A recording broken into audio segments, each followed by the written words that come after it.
Hi guys, how you doing? This is Ben, the Real Estate Pro, coming at you. Hopefully going to kick you some knowledge. It's been a while since I've done one of these types of videos, kind of a review of another video. This is a podcast that I follow quite closely. It's by Real Estate Insiders Unfiltered. It's hosted by James Dwiggins and Keith Robinson.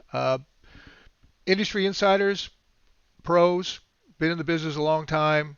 This is definitely a podcast and a channel that you guys should frequent if you're a real estate professional. I'm shocked they only have or about a little over 4,000 subscribers. They should have 10 times that, in my opinion. And today they did a video on understanding the NAR settlement. Well, they didn't do it today, but I believe it came out today or yesterday. Understanding the NAR settlement. This is actually part two of a two-part presentation that they did. Be sure to watch both. I'll go ahead and put in links in the description to both. It's just this should be required. This should be training, required training to every agent or anybody that wants to engage in any type of real estate transaction in the nation. Now they have, and I'm going to butcher this name, but I believe her name is Lindsay Muchow. Now she is general counsel to NAR. You're not going to get any better information than this interview or directly from NAR. This is what you should do and what you shouldn't do. There's no guesswork here. If you follow what she says, as far as what the information that she's going to give out, you shouldn't have any trouble with going out there and marketing your services and running your business. But it's very important that you do it the right way. Otherwise, you're going to find yourself in a situation where you may be, let's just face it, putting yourself out there from a legal standpoint. And then, in my opinion, this is just my opinion, you might even be jeopardizing your clients. So let's go ahead and listen in. Now, we're going to talk a little more specifically about the buyer's representation agreement. And as far as compensation, that's the portion of this video that I'm going to go over. But please do watch the rest of the video, watch the other video, and like I said, this should be required training as far as I'm concerned. Let's listen up. What terms must be written in the buyer agreement? What do they need to have in it? Yeah. So per this, when we're talking about this, we're talking about the settlement practice change, what is required by that practice change. Yeah. So for the written buyer agreement, you have to specifically and conspicuously disclose the amount or rate of compensation that the MLS participant will receive. So what the buyer is agreeing to pay the real estate professional for those services. That amount has to be objectively ascertainable. So a reasonable person has to be able to take that buyer agreement and be able to say, I know how much I have agreed specifically to pay this real estate professional for their services. So it can't be open-ended. It can't be, for example, whatever the buyer broker compensation is being offered. Now that is something that I've heard people talk about, that, oh, well, I'll just find out what the seller is offering and then I'll just match it. Well, that's going to be tough to do, especially if you already have an agreement in place. And they talk about that. They talk about this early in the video. If you're sitting out with a buyer and before you've touched a property or looked at any particular property, because you don't even know what they're looking for yet, and if you have to have an agreement with them, it's going to be really tough to find out what a particular property is going to be offering because you don't even know what they're looking for. So it really is a good idea just to articulate your value and set a fee as to what you're going to charge. Just go ahead and keep listening. That would not be objectively ascertainable. It also has to include a statement that the MLS participant may not receive compensation from any source that exceeds that amount. So we have that objectively ascertainable amount. It has to include a statement that that real estate professional cannot accept more than what they've agreed to. And it must disclose conspicuously that compensation is negotiable and it's not set by law. Okay, that answered a lot of mine. So you're setting the rate up front. You're agreeing to, and I think everybody needs to remember, focus on the rate too much. You're also outlining your services. You're articulating that value, and then you're setting, this is what I do, and this is what I charge. I had this question come up. Can it be hourly?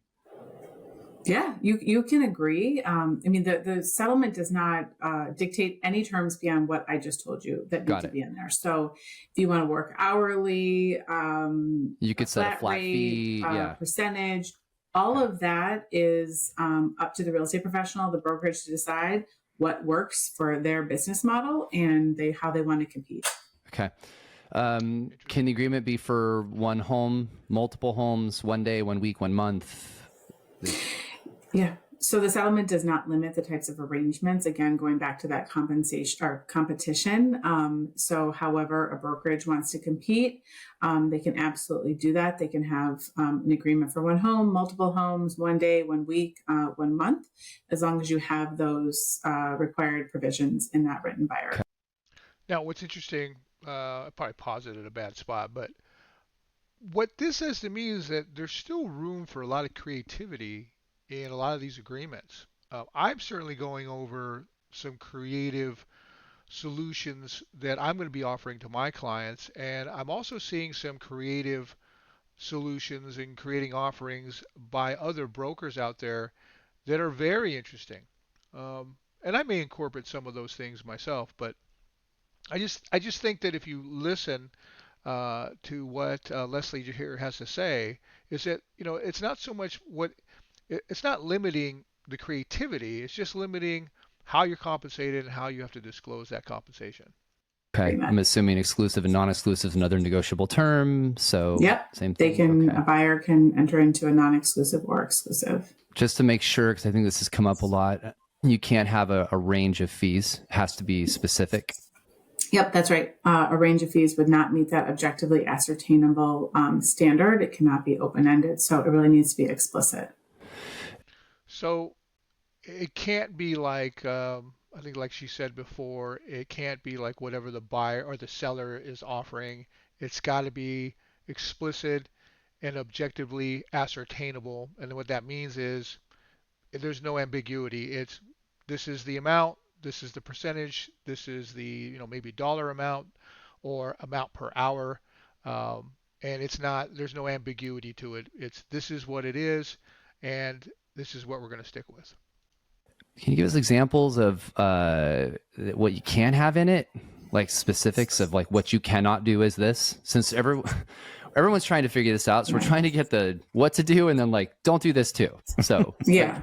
The do's and don'ts. The do's and don'ts. Yeah. That's a little hard because business practices will differ and real estate professionals should be able to compete and be flexible and have optionality on which they can compete to garner new business and attract consumers and clients and customers. But we encourage members to be innovative in meeting their clients' needs, but also abide by the law and MLS policy. And so beyond what we've just discussed, NAR policy does not dictate what type of relationship, the term of the agreement, what services are provided. All of that is how brokers want to compete in the marketplace. Great. And what consumers need. Can I do an analogy and you tell me if this maps? And sometimes mine don't. So be ready to tell me I'm an idiot. I do all the time. Yeah, regularly. Sometimes I won't even say anything. He'll just text me, "You're an idiot," but that's not the point. That's true. So the way I've tried a comparable conversation I've had with agents over the years is like when you're negotiating for repairs, a new roof can mean a lot of different things, right?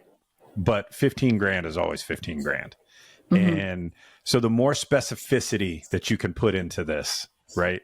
And I know it's not a perfect analogy because we're talking about an inspection contingency removal versus this buyer rep agreement. But the more you can be specific and take out as much of the mystery as possible, like a range, don't do that. If, I think this is correct. If you buy a resale home, it's X. And if you buy a new home, it's X plus Y. Some of these sorts of things that you should not do. Just think in terms of specificity and the ability for your client to clearly understand what you're going to get paid and how much and by whom. Great. And if the more you align around that as the approach and use that as your gravitational pull, it will answer a lot of these questions for you. Is that a fair mental structure to apply or not really? Yeah, no, it is. And it all comes down to transparency, which I'm sure we talked about in the first episode and we'll talk about multiple times here. this is your opportunity to sell your services, to demonstrate your value. You want the consumer to understand what they're getting and be specific about what they're getting, and to walk away feeling that they know what that value is. So absolutely, the more specific you can be for the consumer, I think, transparency is one of those guiding lights that we have. Transparency is one of those guiding lights that we have, and yeah, I'm definitely a big proponent of transparency. I have a saying: when in doubt, disclose. If you're not sure about something, or if you're not sure whether you need to, need to tell, or need to give some information, let's just say it's in some gray area. Well, as long as you're not breaking the law, just disclose. When in doubt, disclose. It's not going to hurt you to disclose. Um, and just being transparent, letting your client know what you're going to do for them, how much you're going to charge them, um, and then kind of go over some different scenarios. Be creative, like they were kind of alluding to. I think is always good. Was best practice in my opinion. Going through this. That's a great lead in for this. What are realtors required to tell the buyer before they sign it specifically? Yeah, so they have to include all the provisions that we just discussed, Right. And those have to be communicated in writing.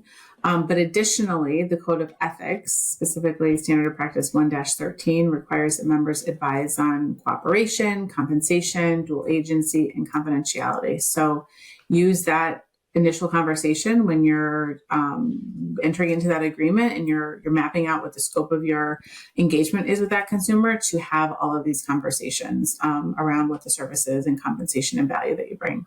Okay. All right. Here's the big one. This is the one everybody's confused on. Drum roll? Drum roll. And we got a lot of them on this specific topic. So can the agent amend the written buyer agreement? So I'm going to start out by saying that the settlement does not prohibit you from amending your agreement. Now, that being said, she's going to get into a little bit more about what you should do.